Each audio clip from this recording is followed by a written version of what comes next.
जय माता दी। मैया कैली रतन श्रृंगार वही निमिया के तले। मैया कैली रतन श्रृंगार वही निमिया के तले। लाली लाली चुनरी में लागे बड़ी सुनहरी। लाली लाली चुनरी में लागे बड़ी सुनहरी।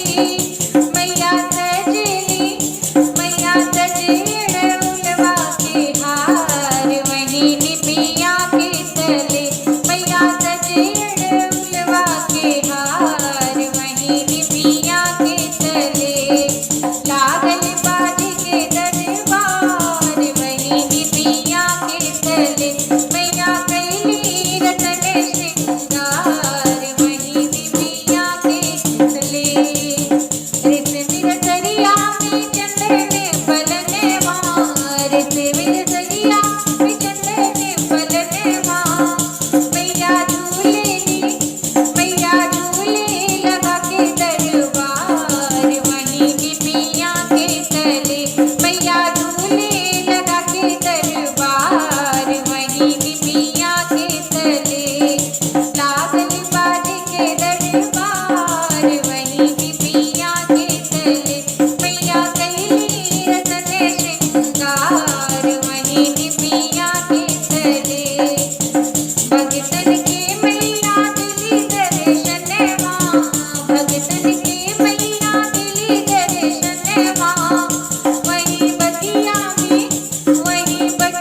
में छाई बहार वही निमिया के तले।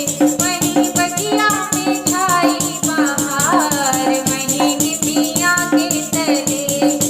लागल बाज के दरबार वही निमिया के तले। सब देवतन मिली फूल बरसावे। सब देवतन मिली फूल बरसावे। चालू गुण गावे पौआ पखार वही निमिया के तले। चालू गुण गावे पौआ पखार वही निमिया के तले। लागल बाज के दरबार वही निमिया के तले। लागल बाज के दरबार वही निमिया के तले। मैया कैली रतन श्रृंगार वही निमिया के तले। मैया कैली रतन श्रृंगार वही निमिया के तले।